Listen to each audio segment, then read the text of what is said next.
மடப்புறத்து காளி யார் மேலே வரும், யார் மேலே வரும்னு சொல்கிறதுக்கு முன்னாடி அந்த காளியை பற்றின ஒரு சில விஷயங்களை அறிவு நண்பர்கள்ட்ட பகிர்ந்து கொள்ள ஆசைப்பட்றேன். மடப்புறத்தில் இருக்க காளி எப்பேற்பட்ட தெய்வம் தெரியுமா? அதாவது உண்மைகளை உடைக்கிற தெய்வம். நீதி வேண்டி நிற்கிற மக்களுக்கு, அநீதி கிடைக்க பெற்ற மக்களுக்கு நீதியை பெற்றுக் கொடுக்குற தெய்வம். புரிகிற மாதிரி சொல்கிறேன். நம்மை சுற்றி இருக்கும் மாயைகளை உடைத்து கண் முன்னே காட்டி கொடுக்கிற ஆகச்சிறந்த தெய்வம் தான் அந்த தாய் மடப்புற காளி. நீதிக்கானவ, உண்மைக்கானவ, சத்தியத்தின் திருமக. சரி, அப்பேற்பட்ட தெய்வம் அந்த மடப்புற காளி யாரு மேலே வரும்? மடப்புற காளி எப்படி சொல்றது அப்படின்னா, அவருடைய அந்த எல்லையில் இருக்க அந்த ஐயனார்கிட்ட, அந்த ஐயனார் இடத்துல அடைக்கலம் காக்கப்பட்டதோட நோக்கம் என்ன அப்படின்னா, நீதியை பெற்று கொடுத்த தெய்வத்தில் முதன்மையான இடமா அந்த இடத்துல அந்த அடைக்கலம் காத்த ஐயனார் இருக்கிறது தான். அவர் அந்த தாய்க்கே நீதியை பெற்று கொடுத்தவர், அந்த தாய்க்கே அடைக்கலத்தை கொடுத்தவர்.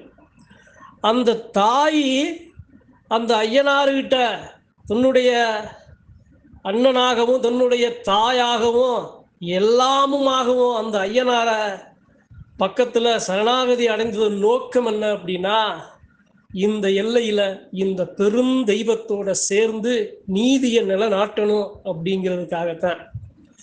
சரி, மடப்புற காலியில் அன்றைய காலங்கள் என்ன பண்ணுவாங்க, காசை வெட்டி போடுவாங்க. ஏன், எதுக்கு? அந்த தாய் நீதி பெற்று கொடுத்துருவா, தவறு செஞ்சவங்களுக்கு தண்டனையை கொடுத்துருவா, தீய வினைகளை முறியடிச்சு கொடுத்துருவா, நமக்கு கண்டிப்பாக நீதி கிடைக்குங்கிற நம்பிக்கையில ஓடி ஓடி வணங்குற இடம்தான் மடப்புற காளி. சரி, அந்த தாய் யார் மேல வருவா அப்படின்னா, பாசத்தோட கள்ளங்கவடமில்லாம உண்மையும் நீதியும் நேர்மையுமாயிருக்கிற எல்லா பெண்கள் மேலையும் எல்லா ஆண்கள் மேலையும் அந்த தாய் மடப்புற காளியை உணர முடியும். உக்கிரத்தின் எப்படி உச்சம்.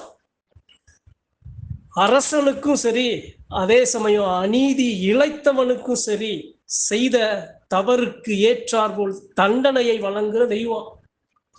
பார்க்கிற பார்வையில கட்டுகளும் முடிர்ச்சிகளும் அவிழ்த்து கொடுக்கிற தெய்வம். அப்பேற்பட்ட தெய்வம் அந்த தாய் மடப்புற காளி. ஏன் அந்த எல்லையில் அவ்வளவு சீற்றமா இருக்கணும்? காரணம் என்ன?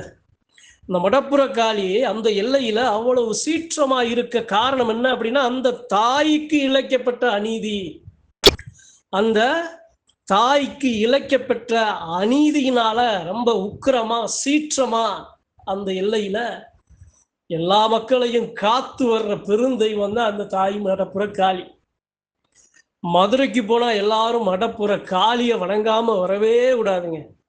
மதுரை அப்படிங்கிறது புகழ்பெற்ற ஒரு சாம்ராஜ்யம். கிழக்க மேற்க வடக்க தெற்க அப்படின்னு எல்லா திசைகள்லையும், ஒரு பக்கம் அழகர், ஒரு பக்கம் கருப்ப, ஒரு பக்கம் அந்த மீனாட்சி சுந்தரேஸ்வரர், ஒரு பக்கம் மடப்புற காளி, ஒரு பக்கம் ஐயா பாண்டி முனீஸ்வரர், ஒரு பக்கம் இவர் முத்தையா. இது மாதிரி சுற்றி சுற்றி எல்லா திசைகள்லையும் தெய்வங்களால் பாதுகாக்கப்பட்டு கொண்டிருக்கும் சாம்ராஜ்யம் தான் மதுரை மாநகரம். சரிங்க, மடப்புற காளியை பத்தி பேசுவோமே. அண்ணன் தங்கச்சி பாசத்தை முறிஞ்சு போச்சு, என் தங்கச்சி என்னை விட்டு விலகிட்டா, என் அண்ணன் என்னை விட்டு விலகிட்டாரு அப்படின்னா, அந்த தாயிட்ட நீங்க போனீங்க அப்படின்னா அந்த பாசத்தை சேர்த்து வைக்கிற தெய்வம். எப்படி? எல்லாராலையும் கைவிடப்பட்டுட்டேன், எனக்கு அநீதி இழைக்கப்பட்டுருச்சு அப்படின்னு நீதி கேட்டு போற எல்லா மக்களுக்கும் நீதியை வழங்கி கொடுக்கிற தெய்வம் மடப்புற காளி. பில்லியா, சூனியமா, செய்வினையா, ஏவலா எல்லாத்தையும் தன்னுடைய உக்கிர பார்வை, ஒரே பார்வையில எரிக்கிற தெய்வம் அந்த தாய் மடப்புற காளி. அதீத பாசம் கொண்ட தெய்வம். அந்த ஐயா பாண்டி முனீஸ்வரர் மேலையும், அழகர் மேலையும், 18ஆம் படி கருப்ப மேலையும், அந்த ஐயனார் மேலையும், முத்தையா மேலையும், இது மாதிரி இருக்கிற அனைத்து தெய்வங்கள் மேலையும் அதீத பாசம் கொண்ட தாய் தான் அந்த தாய் மடப்புற காளி. காளியை தொட்டா காளியை தாண்டி இத்தனை தெய்வங்களுக்கு பதில் சொல்லணும். அப்பேற்பட்ட தெய்வம் மடப்புற காளி. ஒரு உண்மையான ஒரு நிகழ்வு அறிவு நண்பர்கள்ட்ட சொல்லி அந்த தாயோட புகழை பரப்ப இந்த பதிவின் மூலமா ஆசைப்படுறேன். ஒரு எல்லை, ஒரு எல்லையில குலமக்களுக்குள்ள ஒரு சில பிரச்சனைகள் அறியாம புரியாம என்ன பண்ணிடுறாங்க, ஒரு ஒரு பகுதி சார்ந்த மக்கள் தீய வினைகள்ல ஈடுபடுறாங்க. சத்தியத்துக்கு எதிரான மக்களுக்கு துரோகம் விளைவிக்க அவர்களை அவர்களை இந்த மண்ணோடு மண்ணாக சாய்க்க ஒரு சில கட்டுகள் அங்கே அரங்கேற்றப்படுது. அப்ப அந்த தாய் என்ன நினைக்கிறா, ஏண்டா ஏன் எல்லையில என் புள்ள என்னை வணங்கி நீதியா நான் நிக்கிறேன், எனக்கு மறு உருவமா நிக்கிற இந்த சத்தியமான பிள்ளைகளுக்கா இப்பேற்பட்ட ஒரு தவறான செயல்களை நீங்க அரங்கேற்றீங்க அப்படின்னு அந்த தாய் ஒரு விளையாட்டு விளையாடுறான். எப்படி விளையாட்டு அப்படின்னா, தவறு செய்த மக்களையும் அந்த தவறுக்கு யாரு தண்டிக்கப்பட போறாங்க அப்படிங்கிற அந்த சத்தியமான பிள்ளைகளுக்கு இந்த எல்லைக்கு வா, இந்த நேரத்துல வா, உனக்கு எதிர நிக்கிற மக்களை பாரு, உனக்கு எதிராக சூழ்ச்சி நடக்க போற செயலை பாரு, காரண காரியமான அனைத்தையும் பாரு அப்படின்னு தன்னுடைய பிள்ளை சத்தியமான பிள்ளைகளை அந்த எல்லைக்கு வர வச்சு அநீதியால் இழைக்க பெற்ற பிள்ளைகளை அடையாளம் காட்டி கொடுத்த ஒரு பெருந்தாய் அந்த தாய் மடப்புறக்காளி. எங்க இருந்தாலும் உச்சி குடும்பிய பிடிச்சி இழுத்துட்டு வந்து நிப்பாட்டிடுவான். அப்பேற்பட்ட தெய்வம் அந்த தாய் மடப்புற காளி. காளினாலே என்ன, மனசுல அச்சம் இருக்கணுங்க. காளினாலே மனசுல அச்சம் விழுகணும். காளி நம்மளை புதைச்சிருவா, நம்மளை எரிச்சிருவா, நம்மளுடைய தலையை சீவிடுவா அப்படிங்கிற அச்சம் இருக்கணும். தீய வினைகள் பார்த்து அச்சப்படுற முதல் சக்தி, ஆக பெரும் சக்தி இது மாதிரியான தெய்வங்கள். இப்ப மடப்புறங்காளிக்கு நீங்க போறீங்க அப்படின்னா உங்களுக்கு நிறைய தீய வினைகள் இருக்கு அப்படின்னா நீங்க ஒண்ணுமே செய்ய வேணாம். அந்த தாய்க்கு ஒரே ஒரு எலுமிச்சை மாலையை மட்டும் வாங்கி சாத்திட்டு மட்டும் வாங்க, அந்த தாய் பார்த்துக்கிடுவா. நீங்க எத்தனை எலுமிச்சம்பழம் நீங்க வாங்கி அந்த தாய்க்கு எலுமிச்சை மாலையா நீங்க சூடுறீங்களோ, ஒவ்வொரு எலுமிச்சத்துக்கும் ஒவ்வொரு தெய்வ கணிக்கும் உங்களுக்குள்ள இருக்கிற ஒவ்வொரு பிரச்சனைகளை சரி பண்ணி கொடுத்துருவான். தீராத நோயாவும் இருக்கட்டும், உடைக்கப்படாத கட்டாவும் இருக்கட்டும், எப்பேற்பட்ட மாந்திரிகமாவும் இருக்கட்டும், சத்தியமான மக்கள் ஏழை எளிய மக்களோட நீதிபதிங்க அந்த தாய் மடப்புறக்காளி.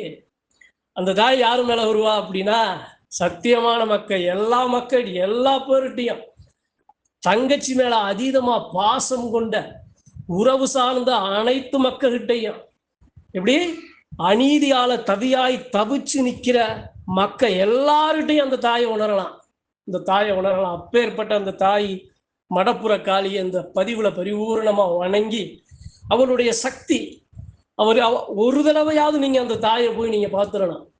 காசை வெட்டி போடுறது, நமக்கு பிரச்சனை வருது அப்பதான் நம்ம போய் அந்த தாயை பார்ப்போம்னு நீங்க போகக்கூடாது.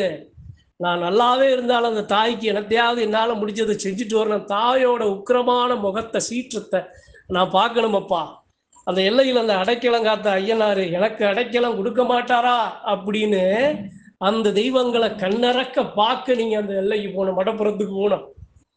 அன்றைய காலங்களை விட இன்றைய காலங்கள் அந்த ஆலயம் மிக சிறப்பாக ரம்மியமாக அனைத்து வசதிகளும் ஏற்பாடு பண்ணி அந்த தாயை ஒரு ஊரே பார்க்கலாம். அப்பேற்பட்ட ஒரு அழகான அந்த தாய்க்கு அந்த தீபாராதனை காட்டும் போதெல்லாம் நீங்க அந்த மேல பம்ப சத்தத்தோட மேல சத்தத்தோட அந்த நீங்க தாயை பார்க்கும்போது முழிச்சு உங்களை பார்ப்பாங்க. அந்த தாய் முழிச்சு உங்களை மட்டுமே பார்க்குற மாதிரி இருக்கும். அப்பேற்பட்ட தோற்றத்தை உருவத்தை அந்த தாய் அங்க காட்சி எல்லா மக்களுக்கும் கொடுப்பான். அப்பேற்பட்ட அந்த தாயை வணங்கி இந்த பதிவை அறிவு நண்பர்களுக்கும் நீதி கிடைக்காம தவிச்சு நிக்கிற பெருமக்களுக்கு நீதி தேடி போக வேண்டிய இடம் மடப்புறம். அந்த காளி அவளுடைய காலடி, அவளுடைய பாதம், அவளுடைய உக்கிரமான சீற்றமான பார்வை, அங்க இருக்கிற ஐயனாரு, அங்க இருக்கிற வானத்துக்கும் பூமிக்கும் நிக்கிற குதிரை அப்படிங்கிறத அடையாளம் காட்டவே இன்னைக்கு இந்த பதிவு. நன்றி, வணக்கம். மற்றும் ஒரு பதிவில் சந்திப்போம்.